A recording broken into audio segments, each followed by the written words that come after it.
اتنے تیز ہیں کہ ان کو یہ خبر جاتی ہے کہ یار یہ ایک بہت ہائی ویلیو ٹارگٹ ہے اور یہ یہاں سے ان کی موومنٹ ہے۔ مطلب ہمیں نہیں پتا ہوتا، اسلام آباد میں بھی ان کا ہیڈ کوارٹر بھی ہے، ان کے لوگ بھی پھر رہے ہوتے ہیں، لیکن گنے چنے لوگوں کو وہ بھی کسی اگر ایونٹ میں جاتے ہیں تو وہاں پہ اگر ان کو ہوٹلز میں دیکھتے ہیں تو تھوڑی بہت پہچان ہوتی ہے، ادروائز نہیں پتا ہوتا کہ یار کون ہے کون نہیں ہے۔ ایک بات آپ کو بتا رہا ہوں، ویسے تو چلے آرمی کے لوگ جو ہوتے ہیں، کیپٹن ہے، میجر ہے، کرنل ہے، بریگیڈیئر ہے، ویسے تو نارملی نظر آتے ہیں، لیکن جو اس طرح کے اس میں کام میں لگے ہوتے کہ ایک تو یہ یونیفارم نہیں مطلب پہنتے، یہ سیول اس میں ہوتے ہیں، ڈریس میں ہوتے ہیں، تو آپ کو کم پتہ چل رہا ہوتا ہے، لیکن ان لوگوں کو پھر یہ پتہ چلنا کہ یار یہ آدمی یہاں سے موو کرتا ہوا جا رہا ہے اور یہاں ہم نے ان کو ٹارگٹ کرنا ہے، یہ ایک بہت بڑی چیز ہے اور میرے خیال میں آئی ایس آئی ہو یا پھر پاکستان آرمی ہو، ان کے لیے ایک بہت بڑا دھچکا ہے۔ چیک پوسٹوں کے اوپر حملے ہونا ایک روٹین ہے۔ سگو میں اسی دن ڈی خان کا علاقہ سگو، وہاں پہ بھی اٹیک ہوا اور ایک حوالدار اور دو جو سپاہی ہے پاکستان آرمی کے، ان کی جانیں گئی اس میں۔ لیکن چیک پوسٹ کا آپ کو پتا ہوتا ہے ایک پرماننٹ جگہ ہوتی ہے اور وہاں پہ آپ کو پتا ہے کہ یا ایف سی کے لوگ ہوں گے یا پولیس کے لوگ ہوں گے یا پاکستان آرمی کے لوگ ہوں گے، اس کے علاوہ کوئی سول آدمی تو وہاں نہیں بیٹھا ہوتا، یا مطلب کوئی جرنلسٹ وہاں نہیں بیٹھا ہوتا، کوئی اور آدمی وہاں نہیں بیٹھا ہوتا۔ چیک پوسٹ ہوتی ہے ان کا، جو جن اداروں کا کام ہے وہ لوگ وہاں پہ ہوتے ہیں، تو ان کا تو میں مان لیتا ہوں کہ یار کوئی پولیس اسٹیشن ہے، پولیس کا یا کسی اور ادارے کا چیک پوسٹ ہے، وہ پتا ہوتا ہے، وہ آنا جانا ان کا ہے ان علاقوں میں، ان کو خبر ہوتی ہے، وہ کیونکہ چھپ نہیں سکتی نا، چیک پوسٹ کو آپ چھپا تو نہیں سکتے کہ آپ کہیں گے یار اس کو ہم خفیہ رکھیں گے، وہ آپ نہیں رکھ سکتے۔ لیکن اس طرح کی جو انٹیلیجنس اداروں کے اس لیول کے لوگ ہوتے ہیں، یا ایون میں کہتا ہوں یہ نہ صحیح بریگیڈیئر صاحب کے علاوہ بھی اگر ان کے جو سب آرڈینیٹس یا دوسرے لوگ ہوتے ہیں، ان کی موومنٹ کا بھی کسی کو خبر نہیں ہوتی، اس لیے ان کی کیجولٹیز بہت نہ ہونے کے برابر ہوتی ہے۔ حالانکہ پورے پاکستان میں ان کے لوگ ہوتے ہیں، افغانستان میں ہو، بلوچستان، ایران کے آس پاس کے بارڈرز علاقوں میں ہوتے ہیں، لیکن کوئی ان کو یہ کسی کو پکڑائی بہت کم دیتے ہیں۔ لیکن ایسی جگہ پہ ہونا، پھر حملہ کرنا اور پھر ایکسچینج آف فائر ہونا، کیونکہ جس وقت یہ اٹیک ہوتا ہے اس وقت آئی ایس پی آر کی طرف سے ایک پریس ریلیز آتا ہے اور وہ کہہ رہے کہ بہت زیادہ ہیوی فائرنگ ہو رہی ہے اس وقت انگور اڈا میں۔ شام کا رات کا ٹائم تھا اور پھر بریگیڈیئر صاحب کی جو پکچرز آئی ہیں وہ گاڑی میں نہیں ہے، بلکہ ان کی جو ڈیڈ باڈی کی پکچر ہیں وہ میں نہیں دکھا سکتا یہاں پر، تو وہ زمین پہ پڑے ہوئے ہیں، تو اس سے یہ اندازہ ہوتا ہے کہ وہ گاڑی میں نہیں تھے۔ ٹھیک ہے وہ ٹریول کر رہے تھے، اب آئی ڈونٹ نو کہ وہ جس وقت ان کے اوپر فائر یا اٹیک کا ہوا وہ گاڑی سے اترے ہیں یا کیا چیز ہوئی ہے، یہ تو ابھی کیونکہ وہاں پہ جو لوکل لوگ کور کرتے ہیں وہ بیچارے بھی ہمارے جرنلسٹ کمیونٹی کے جو دوست ہیں، ہمارے بھائی ہیں، بڑے ایک مشکل زون میں کام کر رہے ہوتے ہیں، تو یقیناً وہ بھی کوشش کر رہے ہوتے ہیں کہ یار اس کا پتہ چلے، اور جو ادارے جس ادارے سے یہ ان کا تعلق رہا ہے وہ تو خیر کر ہی رہے ہوں گے، کیونکہ ان کا ایک آدمی گیا ہے اور اس طریقے سے گیا، ایک بہت بڑا لاس ہے ان کے لیے۔ لیکن یہ چیزیں ابھی کنفرم نہیں ہوئی کہ آیا یہ گاڑی سے ان کو اتارا گیا، کیونکہ ایکسچینج آف فائر تو ہوا ہے، یہ بات تو بالکل کنفرم ہے کہ ایکسچینج آف فائر ہوا ہے، اور ایسا لگا ہے کیونکہ جو میں نے ان کی پکچرز دیکھی ہیں تو وہ ان کو فرنٹ پہ بھی اور بیک پہ بھی یہ انجریز مطلب جن کے گولیاں ہیں وہ ان کو بریگیڈیئر صاحب برکی صاحب کو لگی ہیں۔ خیر آتے ہیں تھوڑا سا اس پوائنٹ کی طرف کہ ایسا ہوا کیوں، اور ٹی ٹی پی کے ساتھ ان کی جو ڈائلاگس تھے ان میں ان کا بڑا رول رہا ہے، جنرل فیض حمید صاحب، اور اس کے بعد ان کا بڑا رول رہا۔ اب یہ والی بات کہ اب ٹی ٹی پی کو ان کے حوالے سے خبریں کس نے دی یا کیسے ہوئی، لیکن اور ایک چیز اور مجھے بڑی حیران کر رہی ہے کہ آج تیسرا تھرڈ ڈے ہونے والا ہے، پرسوں کی رات کا یہ واقعہ ہے، لیکن ابھی تک کسی آرگنائزیشن نے اس کی رسپانسبلٹی کلیم نہیں کی، جو بڑا حیران کن ہے۔ اس لیے حیران کن ہے کہ ویسے تو اس طرح کا انسیڈنٹ کیونکہ اتنا بڑا آدمی آپ کسی ادارے کا آپ اس کو ہٹ کرتے ہیں اور اس کے بعد پھر رسپانسبلٹی کلیم نہیں کرتے تو بڑا حیران کن ہے۔ اور ٹی ٹی پی تو بہت دفعہ ہمیں کچھ دوست بتاتے ہیں کہ شاید ٹی ٹی پی کے سم ٹائم ایسے بھی کلیمز ہوتی ہیں کہ جو انہوں نے نہیں کی ہوتی لیکن وہ کلیم کر دیتے ہیں اور بعد میں پھر اب وہ ہوتا ہے۔ لیکن یہ اتنا بڑا انسیڈنٹ، اب یہ پتہ نہیں ہے کہ اس میں کس کا ہاتھ ہے، ٹی ٹی پی کا ہاتھ ہے، داعش کا ہاتھ ہے، یا پھر جو افغان طالبان ہیں ان کے کوئی لوگ جو بارڈر کے اوپر، لازمی بات ہے ان کے انٹیلیجنس ایجنسیز کے لوگ بھی ہوتے ہیں اور باقی لوگ بھی ان کو بارڈر کو سیکیور کرنے کے لیے ان کے موجود ہوتے ہیں۔ یہ ابھی تک کلیئرٹی نہیں آ رہی، لیکن ایک بات بڑی کلیئر ہے اور وہ یہ ہے کہ جو ایکشنز ہیں ٹی ٹی پی کے ہوں یا باقی آرگنائزیشنز ہوں جو پاکستان کے خلاف لڑ رہے ہیں، وہ بالکل کلیئر ہیں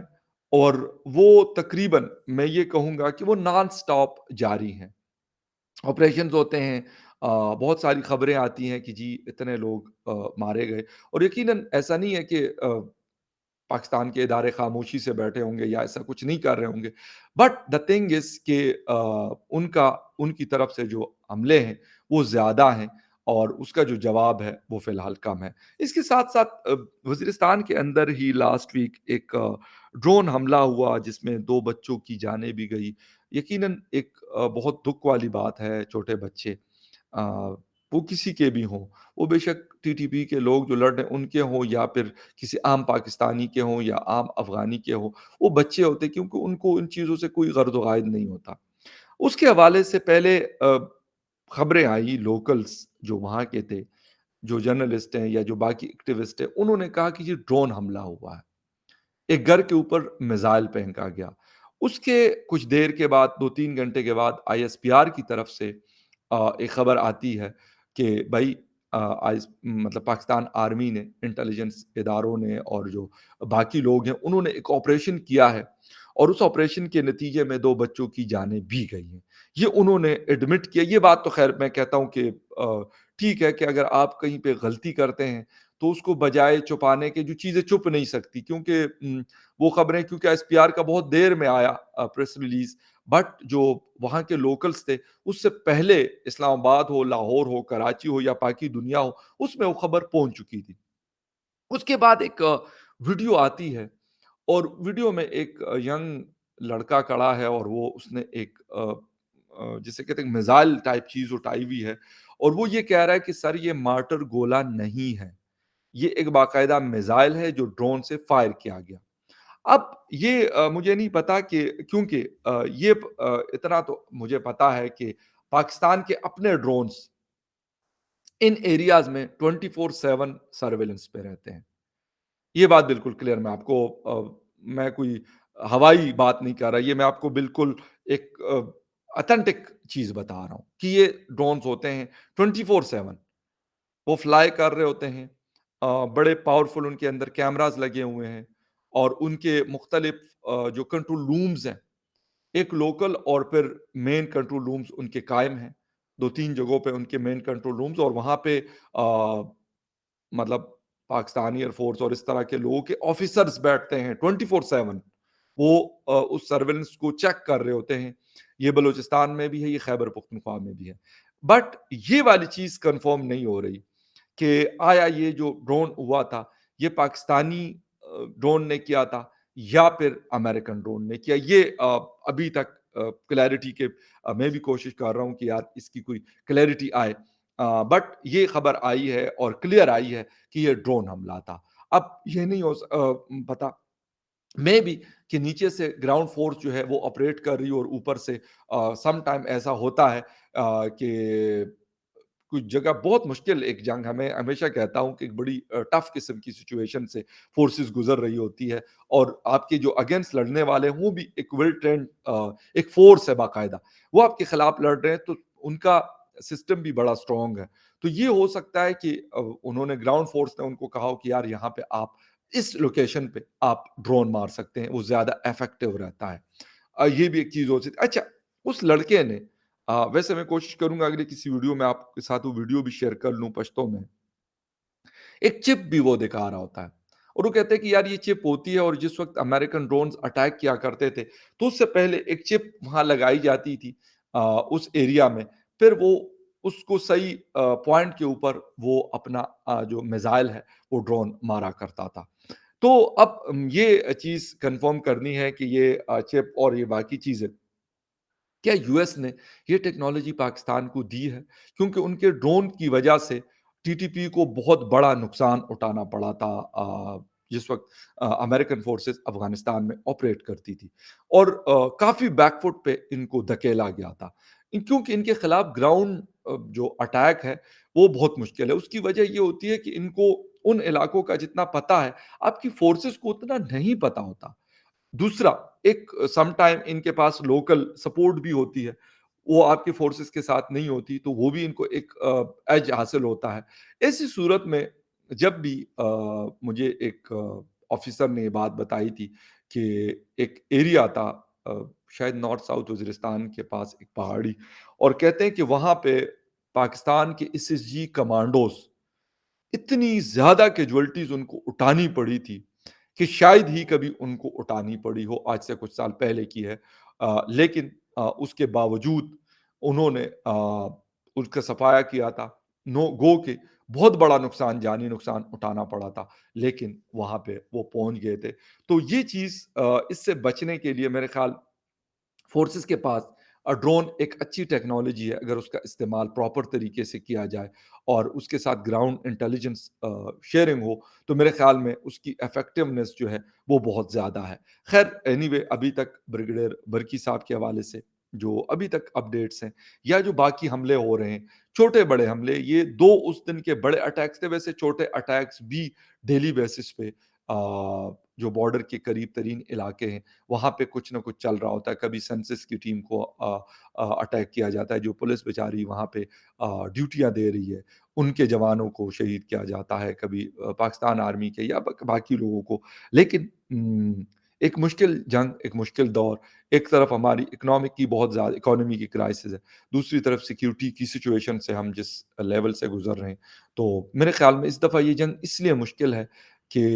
جو اس سے پہلے ہم نے جنگ لڑی تھی اس کی ایک وجہ یہ بھی تھی شاید کہ لوگ میرے جیسے اور بہت سارے لوگ بھی یہ کہتے ہیں کہ جی